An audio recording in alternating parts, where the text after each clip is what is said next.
First of all, I am delighted that after an incredible cross-government effort, we have secured the raw materials we need to keep the blast furnaces going. And I want to say a huge thank you to all the staff at British Steel, all the people who have been involved in really pulling out the stops to make sure we've got that continuity of supply.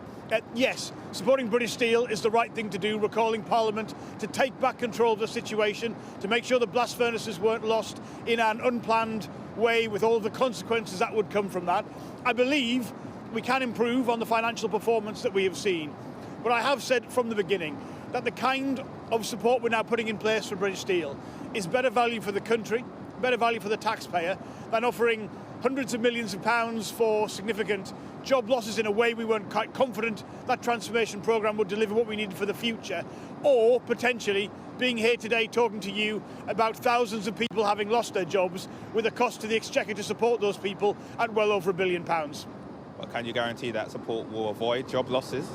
Well, what we need for the long-term future of British Steel is that private sector partner to work with us as a government on a transformation programme. That might be new technology, new facilities, that might have a different employment footprint. The staff here absolutely know that. They know they need a long-term future. These blast furnaces have given this country nearly a century of service in one case, so they know they need the future, and that might be a different model, different technology. What they didn't want was the unplanned, uncontrolled shutdown of the blast furnaces with thousands of job losses and no plan in place for the future. And by what we've been able to do, working with the brilliant team here at British Steel, is secure the possibility of that better future. And I, for one, am confident that we've made the right decision to support the people here.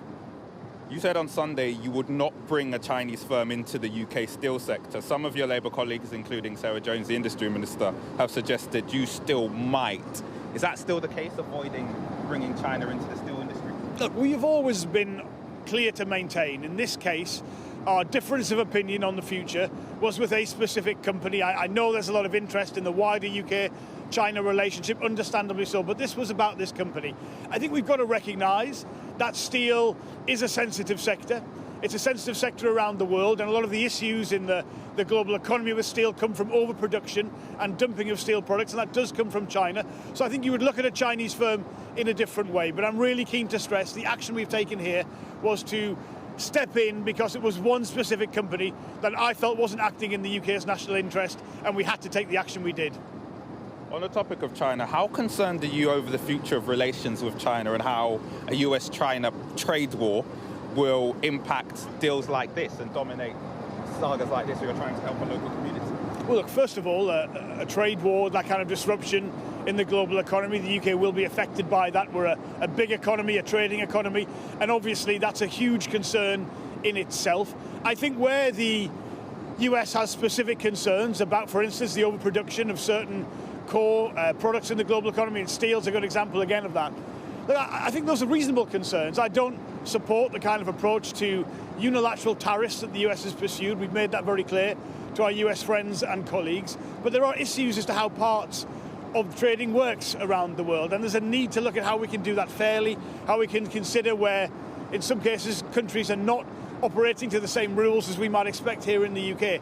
These are issues that need to be addressed as part of countries coming together to find the answers to that. So I don't support the kind of action the US has taken, but I do understand there are grievances there, which we've got to appreciate in this country too.